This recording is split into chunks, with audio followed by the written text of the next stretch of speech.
Monsoon का पूर्वी सिरा 12 जून के बाद आगे नहीं बढ़ा और पश्चिमी सिरा 8 जून के बाद से आगे नहीं बढ़ा।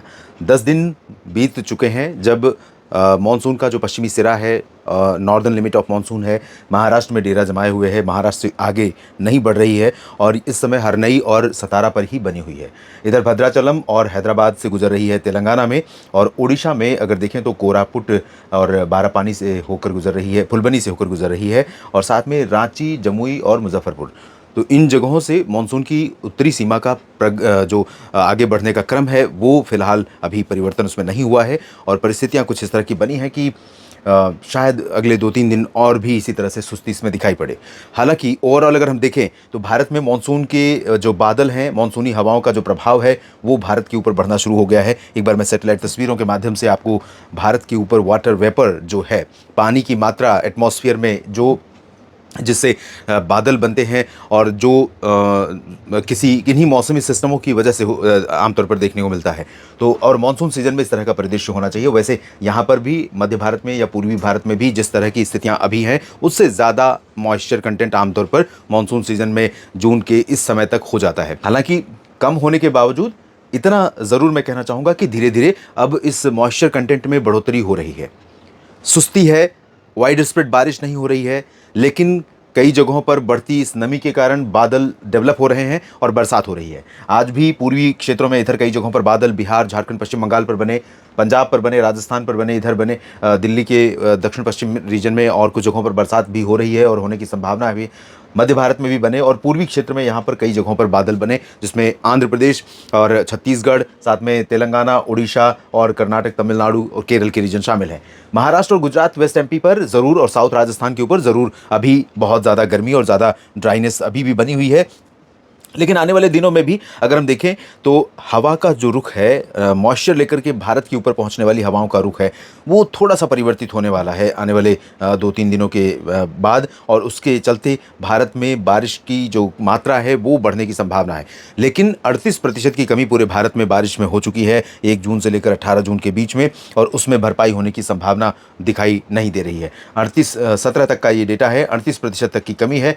और बीते 24 घंटों में दोस्तों जो बारिश रिकॉर्ड की गई है, बीते 24 घंटों का मतलब है 17 जून से 18 जून के बीच में 24 घंटों की अवधि में 6.2 मिलीमीटर वर्षा आमतौर पर पूरे भारत में होनी चाहिए, रिकॉर्ड की गई है 2.3। ये 63% कम है। 24 घंटों में जितनी बरसात भारत में होनी चाहिए उससे 63% कम बरसात रिकॉर्ड की गई है, और अभी तक पूरी बारिश 38 से 40% कम हो चुकी है। और अलग अलग सब डिविजन्स में अगर हम देखें तो पूर्वी और पूर्वोत्तर क्षेत्रों में एक दिन की बारिश में 52% की कमी रही थी, और ओवरऑल पूरी बारिश में 44% की कमी है। उत्तर भारत में अगर देखें तो 14% कम वर्षा 24 घंटों में दर्ज की गई है, जबकि 3% बारिश ज़्यादा हुई है सामान्य से पिछले 17 दिनों के दौरान जो बारिश रिकॉर्ड की गई है उसमें ये अंतर है। और मध्य भारत के भागों में 24 घंटों की अवधि के दौरान 78% की कमी है।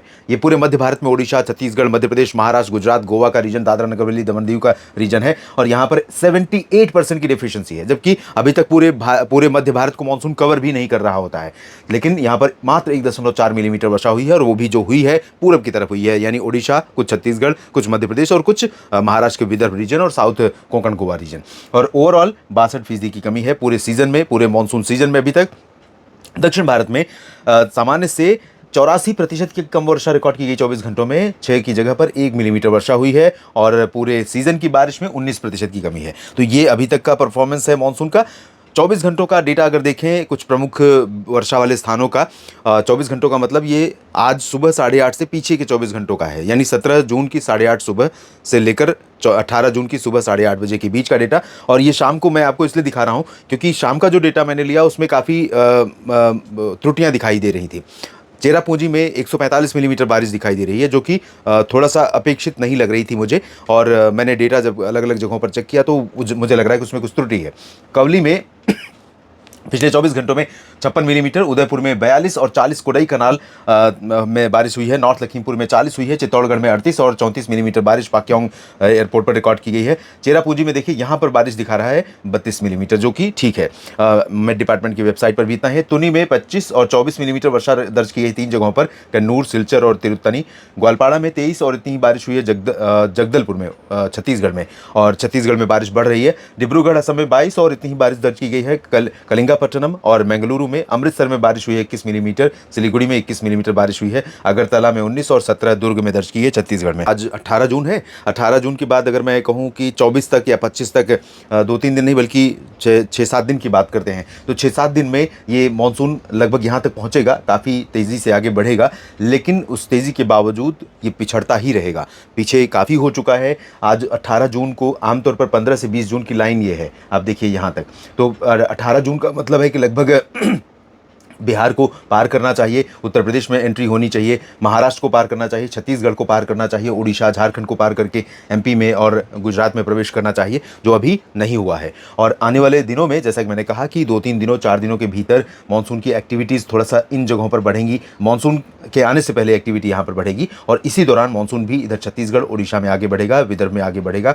अगले 3-4 दिनों के भीतर यहाँ पर बारिश की इंटेंसिटी में और बढ़ोतरी होने की संभावना है। और साथ में इधर पूर्वोत्तर राज्यों में और बिहार झारखंड पश्चिम बंगाल के क्षेत्रों पर बारिश होगी, साथ में पूर्वी घाट पर बारिश होगी, पश्चिमी घाट पर कर्नाटक, गोवा, महाराष्ट्र के तट और केरल, इन जगहों पर भी बारिश की मात्रा में थोड़ी सी वृद्धि होने की संभावना है। लेकिन ओवरऑल पिक्चर पूरे भारत में घूमकर देखिए, कहीं पर मीडिया की चीज़ें पढ़िए, मीडिया में आ रही खबरों को पढ़िए और देश भर से जुड़ रहे वीडियो पर जो कमेंट आप कर रहे हैं उनके माध्यम से समझने का प्रयास करूं तो ये स्पष्ट हो चुका है इन 18 दिनों में कि भारत में मानसून कमज़ोर है। एल नीनो का बहुत तगड़ा प्रभाव भारत के मानसून पर है। इंडियन ओशन डायपोल पॉजिटिव हो रहा है, होने की संभावना है। देखते हैं कब तक उसका प्रभाव भारत पर एल नीनो के प्रभाव को कम कर पाता है और भारत पर नमी को उतनी मात्रा में भेज पाता है जिससे सामान्य बरसात यहाँ पर दर्ज की जाए। चिंताजनक स्थिति है, लेकिन आशावादी रहिए, उम्मीद करिए मौसम कुछ बदलाव लेकर आएगा और बारिश होगी। हालांकि मेंटली मैं आपसे ये भी बार बार ये कह रहा हूँ हर वीडियो में कि मानसिक रूप से अपने आप को तैयार रखिए कि अगर सूखे जैसी स्थिति होती है तो कैसे अपनी खेती का प्रबंधन करना है। इस वीडियो में अभी इतना ही। मेरे साथ बने रहिएगा मौसम तक और न्यूज़ मीडिया मंच यूट्यूब चैनल, मौसम तक फेसबुक पेज पर। धन्यवाद।